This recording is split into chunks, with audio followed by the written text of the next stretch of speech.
This week on Council Bluffs News, new life at the MAC. The Iowa West Foundation and City of Council Bluffs unveil a plan to revitalize the area outside the facility.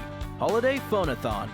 89.7 The River holds its annual donation drive to raise money for operational costs, and we get a behind-the-scenes look. The Hitchcock Experience.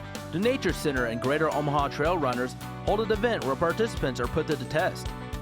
And Major Judy Teakouts from the Salvation Army joins us in our in-studio interview to talk about the Red Kettle and the importance of donating this holiday season. That and more, all on this week's Council Bluffs News.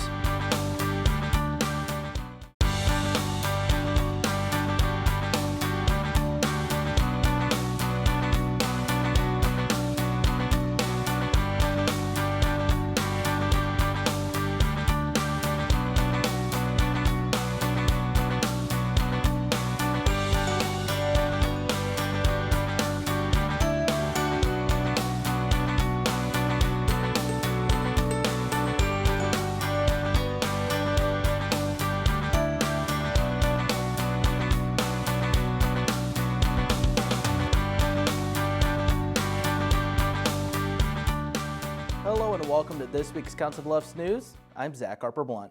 Opened in 2002, the Mid-America Center has become a recognizable structure for anyone traveling in the Council Bluffs from the West. But while the facility has hosted numerous concerts, conventions, and sporting events, the business area surrounding the MAC hasn't developed as planned. Recently, the Iowa West Foundation and City announced a plan attempting to revitalize the location while also helping meet other community needs. Driving in from the west, it's a noticeable landmark for Council Bluffs. The Mid-America Center is a beautiful structure, but the area surrounding it, barren. Opening in 2002, the MAC is a multi-purpose facility that has hosted concerts, conventions, and sporting events. But while the facility itself flourished, the business district in the area has not. It was slow to lease up, and slowdown in inertia ultimately led to the retail area, which was known as the plaza, to fail. Because of the failure, the city for years has tried bringing in new business to help attract more traffic to the area, including adding Bass Pro Shops in 2007. And it certainly has helped, but it hasn't created additional development in the area that we wanted to. The latest idea to help revitalize the area is a plan announced by the Iowa West Foundation and City of Council Bluffs. Our idea was to try to figure out how to catalyze that area to get more additional private investment down. In drawings released by the foundation, the multi-million-dollar development will begin with the sports recreation facility that will no doubt host a number of large-scale events. Fieldhouse USA, which is an organization out of Texas that has developed a large multi-purpose hard court facility. There'll be 8 basketball courts or 20 volleyball courts. Fieldhouse, again, will run tournaments on the weekends in between games. Teams will be looking for something to do. On the weeknights, when they have practice and league play, every hour on the hour, teams turn over, and so the team that's been practicing leaves and a new team comes in. And based on the number of courts, that is close to 200 people coming and 200 people going. But their estimation in Paris, Texas is they have just by themselves contributed $150 million a year to the local economy. And so the hope is added traffic will encourage new business to fill the plaza as originally planned. All those people, again, will, when you're done with your game, take the family to dinner or do some shopping. So we really think this is going to help bring that critical mass that's so essential to driving retail and restaurant traffic to the area. According to a press release, each Fieldhouse USA tournament can drive up to 375 hotel stays, sparking another addition to the area. A Courtyard by Marriott hotel will be built connecting to the Mid-America Center. The full-service hotel will span roughly 5 acres and feature an in-house restaurant and bar. The construction will take place in 2 phases, beginning with 130 rooms before the final goal of 250 to 300. The process is already started through the Planning Commission, and then it will go to City Council in December and January and approved in January. Once it's approved, it's our plan that both these buildings will start getting built in the spring of 2016. Pending City Council approval, construction will begin early next year. The total cost of the development is more than $30 million, with the Iowa West Foundation serving as a master developer. Fieldhouse USA has a goal of opening their doors towards the end of 2016. Saturday, December 5th, the center holds its annual Christmas Bazaar event. Numerous vendors are on hand, ranging from clothing and jewelry to kitchenware and decorative items. While raising money for the center, Bazaar also gives customers a chance to do some holiday shopping. There was a lot of different craft fairs going on today, and so I think we captured a really good audience. We had lots of people come through that were actually out for the entire day doing craft shows. Bazaar is put on twice per year, one around the holidays and one for Mother's Day. Barb tells us this one was the largest one so far, filling a 4,800 square foot ballroom. If you've ever seen a college radio station, most likely it's in a small studio and lacks the capabilities to reach a large audience. 89.7 The River, on the other hand, has for years now had bigger ideas. The radio station located on the campus of Iowa Western puts on its biannual phone-a-thon to continue its massive reach with a 100,000 watt signal. IWTV student Josh Lamb gets a behind-the-scenes look.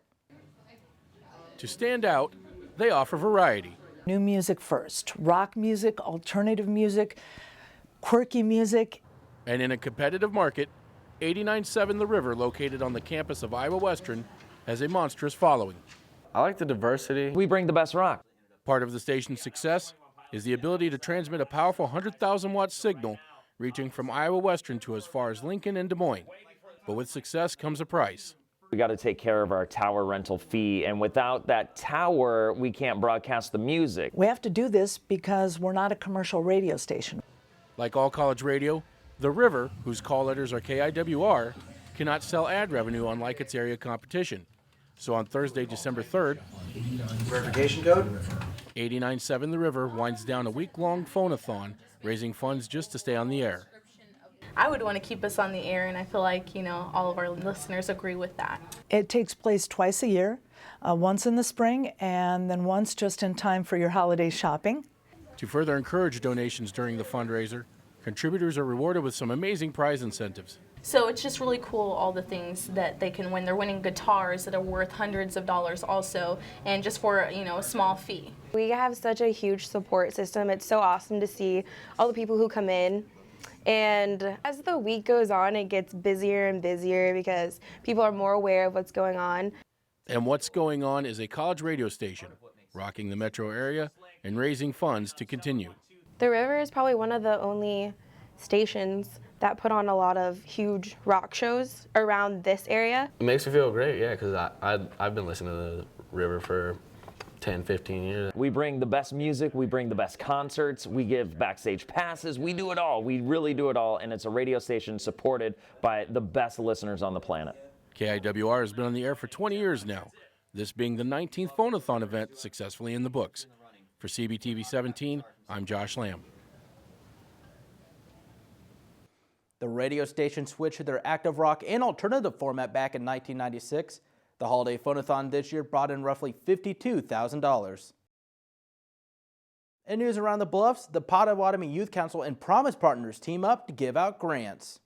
Learning about community needs. The biannual Community Networking Grant Ceremony takes place on Wednesday, December 2nd at the Council Bluffs Library. Several local organizations are on hand to receive up to $2,000 for projects promoting teamwork and community leadership and preventing child neglect. Potawatomi Youth Council is a youth philanthropy group, and we look towards bettering the community through both the service projects that we fund and any service projects that we volunteer at or put together ourselves. We look to inspire other youth leaders in the community and to bring the community together. A total of 11 groups received checks. The grants are supported by the Iowa Community Partnerships for Protecting Children and the Iowa West Foundation. Well, numerous arts and crafts shows take place in Council Bluffs. One of the largest makes its way to CB over the weekend. December 5th and 6th, the Callahan Arts and Crafts Show takes place at the Mid-America Center. Over 200 vendors from 8 different states are on hand, taking up 2 convention halls and stretching throughout the hallway. This is the largest traveling show in the state of Iowa.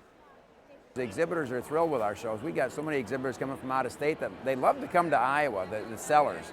They sell better in Iowa, they say, than they sell in Minnesota, Missouri, or Nebraska or Illinois. For some reason, Iowa really likes arts and crafts shows. The show comes to the Mid-America Center 3 times per year. Tom tells us their biggest show is held in Des Moines with over 400 vendors taking part. And wrapping up news around the Bluffs, a robotics tournament is held on the campus of Iowa Western. Saturday, December 5th, the first Iowa Western VEX robotics competition is held at Kinney Hall. Students in both high school and middle school compete in the event. Competitors learn design, programming, and creating processes while facing off using robots from VEX EDR. I think it went really well. It was, like I said, it was our first time doing it. Seemed to go fairly smoothly. There are some things we'll want to change next year, but overall I thought it went great. Tournament organizers are considering a few changes for next year's competition, including providing more space for the building area and broadcasting the results to the internet. Coming up on Council Bluffs News, the Hitchcock Experience. The Hitchcock Nature Center and an organization called GOATS hold a pair of races that test those who participate. And Judy Teakouts from the Salvation Army joins us to talk about the Red Kettle program in our in-studio interview. We'll be right back. So it's a very important part of our fundraising campaign. Just the kettles alone last year brought in $111,000 out of a fund. The Mid-America Center is the Heartland's premier entertainment and convention center. December 17th through the 19th, local teams go head-to-head on the hardwood at the MAC Shootout. Then see America's favorite traveling train show at the Train Expo January 2nd and 3rd. And the action doesn't get any bigger than Monster Jam January 9th and 10th. Over at the Convention Center January 10th, there's endless inspiration at the Wedding Essentials Bridal University. Remember, the MAC offers free parking for all events. Tickets, information, and more at midamericacenter.com.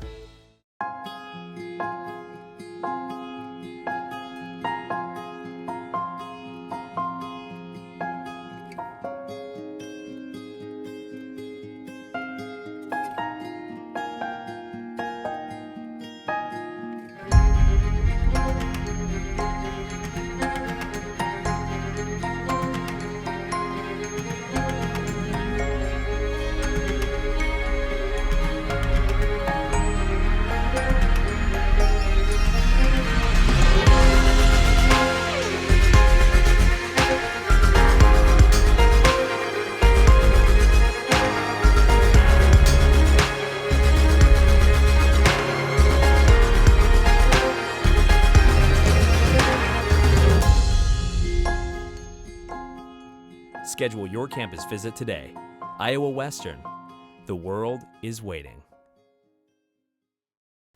Welcome back to Council Bluffs News. I'm Zach Harper-Blunt, joined in studio by Major Judy Teakouts from the Salvation. Judy, thank you for joining us here in studio today. Thank you for having me. It's a pleasure. Something that people notice around this time of season is the Red Kettle program with people outside businesses ringing bells. Can you kind of talk about what that is?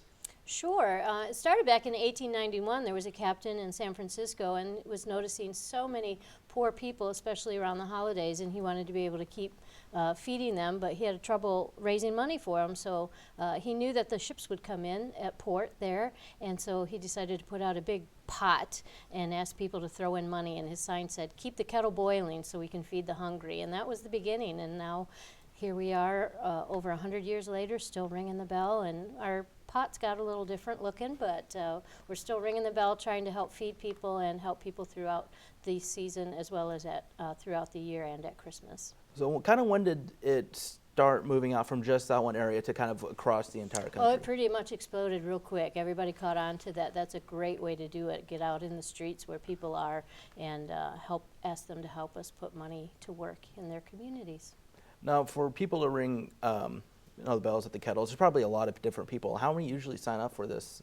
Well, we have two different programs. One is our volunteer program, of course, and the more volunteers we get, the better for us because we get a better return on our investment. But they can sign up at ringbells.org, and they just pick Iowa, and then under Iowa they pick Council Bluffs, and all our sites are there, and any places where people are not signed up yet will show up as shifts available. We ask them to sign up for at least a 2-hour shift, but they can sign up for as many of those back to back or in different days at different times as they would like. And the money that is collected in the kettles, where does that all go to? It all goes to our budget here in Council Bluffs. It's about 43% of our budget we raise with the Christmas kettles and our mail appeal and things just from 1st of November to the end of January. So it's a very important part of our fundraising campaign. Just the kettles alone last year brought in $111,000 out of a $430,000 budget. So our kettles, you may not think they're change and dollar bills add up, but they add up a lot, and it really helps us out throughout the year. Our other program that we have is we do offer paid positions as well, because people just don't give to a kettle that's hanging there with nobody ringing the bell. And so that's kind of a twofold thing. It brings in more money for us, and it also gives a little extra income to folks who might need it at this time of the year. So we're also still hiring some folks if they would like to have a seasonal job with us. They just come down to our office with a Social Security card and ID, and we'll sign them up. And then people can donate online if they can't make it to one of the kettles? Yes, salvationarmy.org, and it will come here. Anything within our zip code area, it gets sent to our office so that it goes right here locally. And then just last question for you, Judy. From talking to people that have signed up to ring the bells, what have they said about volunteering their time for this? Oh, they love it, especially the last few days and in this coming week, because the weather's going to be so wonderful. But it's a great way for people who maybe don't have a lot of money that they can give, or they do have money but they still want to do more. And so give 2 hours can make a change in somebody's life, because it brings in money for us to help people throughout the year. Judy, thank you so much for coming in studio today. You're welcome. Stay tuned. More Council Bluffs news coming up right after the break.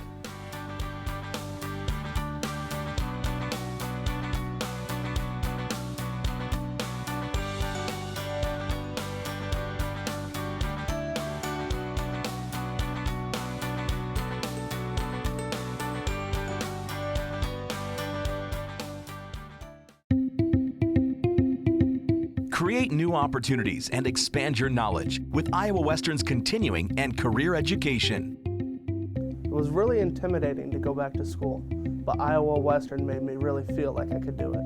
Our goal is to help students achieve success from education to employment. Learn more, including information on extra benefits for Iowa residents at iwcc.edu/continuing_education. At Council Plus Savings Bank, you still get personalized customer service. We have identity-safe checking with LifeLock, identity theft protection. You get personal mortgage lending to fit your needs now and in the future. You get business banking with the latest technology, because saving you time saves you money. At Council Plus Savings Bank, you get people who answer when you call and local employees who are actively involved in our community. Council Plus Savings Bank, hometown banking the way it used to be. This new dad is picturing a tree house in the sky, but he's ignoring the instructions. Good luck, big guy. His kids know that he's building without a clue. Never been so good with nails and glue. Now we're trapped inside a box. I hope mom knows what to do. Mom! See, you don't have to be perfect to be the perfect parent. Thousands of siblings in foster care will take you just as you are. The Greater Omaha Area Trail Runners, or GOATS, is a local organization founded in 2012 with the goal to promote and increase local trails and trail running in the area. Each year, the organization puts on numerous races, their latest teaming up with Hitchcock Nature Center for a new event that tests runners' endurance. Nice weather and warm temperatures. Seems like good conditions to go enjoy area trails. But how about doing this in December, at night? Well, we've put together a 100 and a 50-mile race out here at Hitchcock Nature Center. GOATS, or the Greater Omaha Area Trail Runners, and the Hitchcock Nature Center team up to hold the Hitchcock Experience on Saturday, December 5th through the 6th. We've added several races to our schedule over the last several years, and inevitably the question that always came up is, are you ever going to do a 100-miler? It's a big undertaking, and so we found the right people to be involved in, myself and Chris Hall and Ron Rees, and we've decided to go forward and put one on and thought Hitchcock was the best location for it. 2 different races take place during the event. The 100-mile race starting at 5 a.m. It's crazy enough to jump in and do the full 100 today. And the 50-mile race beginning at 7 p.m. Both competitions sharing the theme of starting in the dark. We've all had experience with running night races and just thought that there was something rewarding about those that you don't expect. And So we chose to do something like that to give people something different. A total of 110 people sign up from 15 different states between the two events. I was just looking for a race around this time period. I stumbled upon the website and decided, all right, that sounds fun. Some participate to show support for the work Goats has done. The Goats are a great group of people, great organization. And because this is the inaugural one, it was kind of a no-brainer. 50 miles, especially in this terrain, is a challenge to say the least. It's my first 50, so I'm excited. I've never done anything more than a 50K, so which is like 30 miles, so I wanted to kind of ramp up slowly instead of going to 100. Speaking of 100, the ultimate test of endurance. I've done a couple of what would be like ultra distances, but nothing, something around the 50-mile mark, 60-mile mark, but this is my first jump into triple digits. After a successful inaugural event, organizers are already thinking about next year. A lot of that decision is in cooperation with the Pottawatomie County Preservation Board and the folks here at Hitchcock Nature Center. But we've had great support from both of them, and our intention is to do it again next year and make this an annual event. So any new takers for the 100-mile race next year? I'll let you know in the morning. Not at all. Yeah, I'll probably do the 100 next year. That's my goal. In total, 17 runners completed the 100-mile race. Todd Knott finished first at approximately 4 a.m. with a time of 22 hours, 56 minutes, and 9 seconds. 13 runners completed the 50-mile race, with Margaret Tierney finishing first with a time of 9 hours, 51 minutes, and 17 seconds. If you'd like to learn more about Goats and upcoming races, you can visit their website at irunwithgoats.org.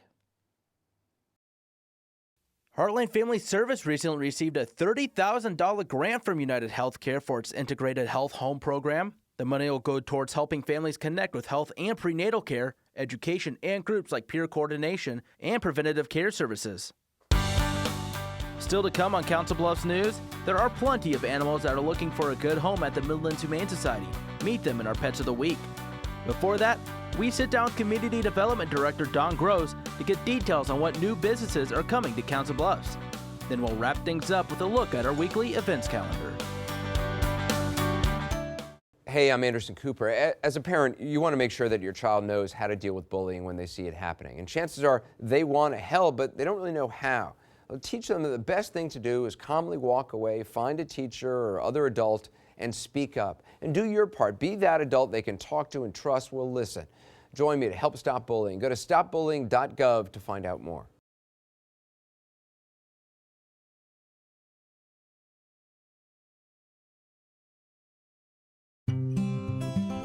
NFC, AFC, offensive linemen, defensive tackles, quarterbacks, and cornerbacks are all living united to ensure the academic success of millions of kids in our communities all the way to graduation day. But that won't happen without you.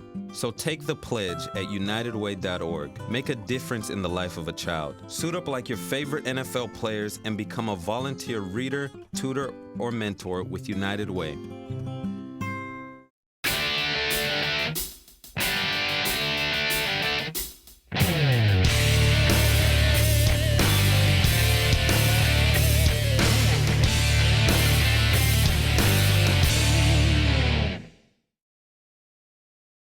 Construction and redevelopment is taking place seemingly everywhere in Council Bluffs. We sit down with Community Development Director Don Gross to highlight some of those changes coming to the city. You'll see Mega Savers building a new restaurant at, I guess it's the 3500 block of West Broadway, next to Wendy's, immediately west of Wendy's.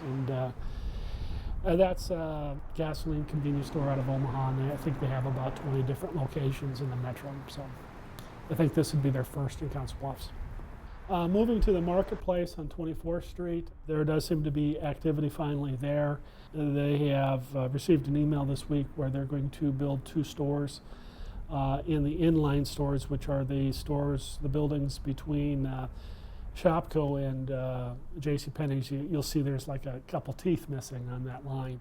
They have signed Boot Barn and Party City to go there. I think they're working very hard on a women's discount clothing store also. I think once they get that done, they will be looking at building a more of a smaller strip center right in the middle of that development as you come into it.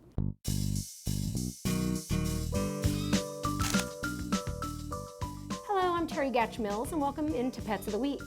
Our first girl we want to feature here is Bandit. She's a sweet dog. Her file number is 18088. She's very active, loves to be on a leash and walk and run. She'd be great for an active family. She is a big dog, so she's a pointer mix, and you might want to stay away from small children, but she'd be great for older children and a young family. Again, Bandit's file number is 18088. Okay, we have another active dog for you. His name is Murphy. He's a lot of fun. He loves exercise. He likes to walk. He likes to run. He'd be great for older kids in a family. His file number is 18246. His name's Murphy. He's a hound mix, and this is about as big as he's going to get. He might fill out a little bit wider, but he's about as tall as he's going to get. So if you're interested in Murphy, again, his file number is 18246. The next pet we have for you is a rabbit. His name is Willow. He was known or surrendered, and he's 3 years old. He's really calm, he's sweet, he'd make a great Christmas gift. And Willow's number is 18316. Again, Willow's file number is 18316. This little cutie's Theodore, and Theodore is file number 18310. He's about 3 months old and was brought in as a stray. He's really sweet and he gets along great with other cats. He's in a cat colony right now with 3 adult cats. He's just a real sweetie. He loves to lay in your lap, and he'd be a great couch potato. Again, Theodore's file number is 18310. And if you're interested in any of the pets that you've seen today, please come down to Midlands Humane Society at 1020 Railroad Avenue in Council Bluffs.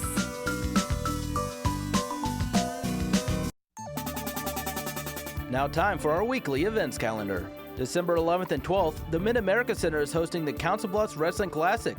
During the 2-day event, high school teams from surrounding states will compete for 14 scholarships. Competition will begin at 1 on Friday and 10 on Saturday. It costs $8 for students and $12 for adults, and more info is available at cbwrestlingclassic.com. The Arts Center on the campus of Iowa Western is hosting its 5th annual holiday concert. Beginning at 6, attendees will be able to see performances from local groups and traditional and classic holiday songs. It's free to everyone, and more details are available at bluffsarts.org. And the Union Pacific Railroad Museum is hosting holiday model trains December 17th through January 2nd. From 10 a.m. to 4 p.m. Thursdays through Saturdays, patrons will be able to see a 5,250-piece layout made by Bill Dodge. Admission is free, and more information is available at uprrmuseum.org. Thanks for watching this week's Council Bluffs News. CBTV is always looking for your feedback. You can send questions or comments to cbtv@iwcc.edu. Call 712-325-3312, or you can find us on social media. We're on Facebook and Twitter. Just search CBTV17. Remember to keep it here for the latest scores and updates for local sports in your community by tuning in to the Bluff Sports Zone with JJ Davis. For your Council Bluffs News, I'm Zach Harper-Blunt.